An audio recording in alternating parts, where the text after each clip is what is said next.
Hi, it's Ian from the Postal Hub Podcast. And Marek from Last Mile Experts. And we are the Last Mile Prophets. This is the last word on the last mile. Marek, recent news out of Lithuania. And guess what? It involves parcel lockers. They're doing so much with parcel lockers over there at Lithuanian Post at the moment. But this time, parcel lockers in supermarkets. They've started to deal with Lidl to start putting parcel lockers in supermarkets. And this is just the latest in a long chain, get it? Never mind. A long chain of tie-ups between delivery companies and supermarkets to put parcel lockers into supermarkets. Marek, we've seen Unpost and Lidl. There's a tie between Amazon and PAM supermarkets in Italy. Australia Post and Woolworths in Australia. So is it a good thing, Marek, or is it just groupthink and everybody's following the other and thinking we have to do this? It's essential. To be honest, given the dramatic and dynamic changes in e-commerce and retail, it's the only way that several issues are going to be solved, ranging from capacity to access various hours where the retail outlet is closed. What I'm really encouraged by is that super smart operators like Lidl are really looking at this because, as you mentioned, it's not just in Lithuania. They're doing something in Poland and the UK with InPost. They're doing something with Unpost in Ireland. So this is really cool. And I think it's going to become an important part of the landscape in last mile retail. I guess the obvious question here, and I know I'm feeding your lines a little bit, Marek, is should these be carrier neutral or carrier specific? Because I would imagine that when the post is putting in parcel lockers, they're usually carrier specific. So I'm going to give you a free hit, Marek. Everybody stand back. Well, you know where I stand on this. I think that all lockers should be agnostic because that's the most efficient model to operate them. There's one difference that I strongly believe that they should be serviced by one operator, even if it's an independent operator, because of the extra efficiency you get, the smaller carbon footprint. But generally, I'm a big fan of open networks. More and more are coming to the market. But I think that's not really the big issue here on the retail side. The big issue is something we've discussed before, outside or inside. This is actually what I was really going to get to. I sort of threw that one in there just to give you a free hit to get you warmed up.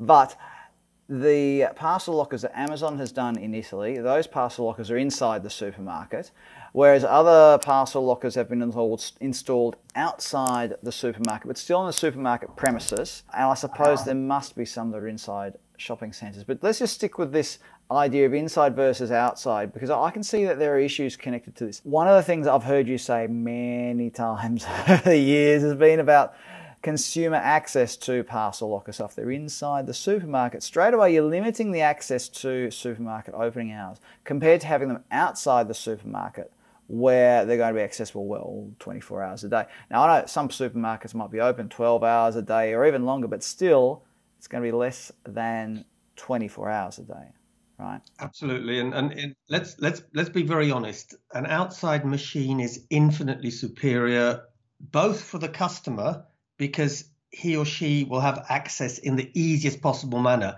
They can even theoretically, when the shop is closed, drive up right in front of the machine, pick up their parcel. But it also works for the couriers that have to deliver and collect parcels to the machine.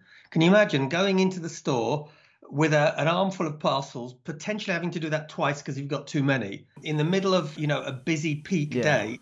Does not fly. Well, I mean, I think it's a problem that already exists in other locker locations, where the lockers are located inside, let's say in the foyer of an office block, where the driver has to access somehow. But it's not just about that. It's also about how the driver accesses the premises, because if you look at most supermarkets, they're set up to have the loading bays in the back. Now, I know that you're not going to turn up with a semi-trailer full of parcels to deliver. You'll be in a light commercial van. But still, if you've got a busy car park, and I don't know what it's like around where you are, Marek, but there are little old ladies who will circle the car park to try and get the parking spot right at the front. So there's how are you going to get your commercial vehicle in there close to the lockers so that you minimise your travel. So I mean, I know that is in theory a problem also for the outdoor lockers, but it's something that has to be borne in mind, because, and this comes back to what you were saying before about having multiple vans delivering the lockers. In order to make them efficient, you have to minimise the number of stops. Otherwise, you may as well just go back to residential delivery, right? Absolutely. I mean, that's another debate, which is that even open networks, in my opinion, should be serviced by one operator. So instead of having 5 or 6, potentially, maybe even more vans coming with small numbers of parcels, very frequently, it's better to have, even at peak time, 4 or 5 stops with a van bringing 40 or 50 parcels. So I think that's really important. Now, who are the winners, Marek? Because this is another Marekism. Who are the winners here? And the winner will always be the customer. Oh, yeah, okay. I suppose I walked into that one, didn't I, everybody? But let's say why. The customer will win because he has choice, because it's more efficient, because it's lower cost, because he or she is able to have, there's another tool available to them. And I think for all of those reasons, it's really important. One other thing we've got to remember, and it's important, not about supermarkets, but about lockers. You said something really good, so I'm going to give you a tick here, Ian, about the fact... Am I dreaming, everybody? the fact that it's got to be proximate and convenient. And I think what's going to happen, we have a big debate with our friend Jesper often on this one, but RPLs, residential parcel lockers, if they're behind a closed door with an access code, are less effective than exactly the same thing, but maybe 5 meters further with communal access. Because it's not just for the receiver, but imagine the courier, he can just park on the street, quickly pop in, drop the parcels off and go. If it's behind a door, so it's a little bit similar to the retail thing, isn't it? Well, I mean, you've gone off on a wonderful tangent there, Marek. I was actually asking who's the winner out of the supermarkets and the carriers.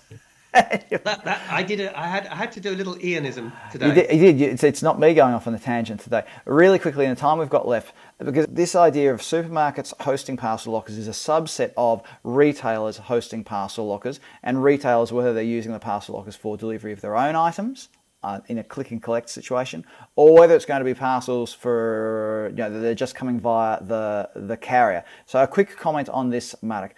Are the parcels is this really set up so that the carrier can deliver their own parcels, or can they also be used by the retailer for click and collect purposes?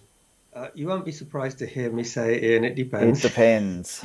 But in most cases, I would imagine that the retailer has either some kind of deal where they've reserved a number of lockers. I don't particularly like that because it creates a box in a box and it's less efficient. But that's one way. Or the other way is they simply, like everyone else, they have access to the lockers. They can use it and their customers can use it for things like returns or for collection of items they bought online and they want to collect when the store is closed. And I'm going to steal your thunder here, Mark. I mean, at the centre of all of this has to be interactive delivery management. Because if the customer doesn't have control over their deliveries and isn't able to easily interact with the locker, I think it kills it all, really. In fact, just really quickly, we only have a few seconds left, Mark, and I've got to stop pointing at the camera. Interacting with the locker, and maybe this is a comment below kind of thing. Is the screen going to be a thing of the past, Marek? Are we going to see more and more lockers that don't have a screen? Absolutely. You don't need the screen if you've got an app. And with next-gen lockers, which don't have electricity and don't have Wi-Fi, a much simpler device, you don't need the screen, which, by the way, is one of the most expensive things and one of the things that goes wrong. There you go, everybody. Comment below and let us know what you think about all of this. Marek Różycki, thanks for being part of the Last Mile Profits today.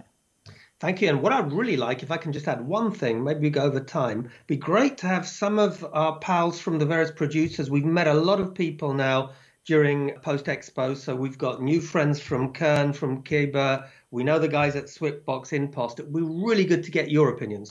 Comment below, everybody. Catch you next time on the Last Mile Profits.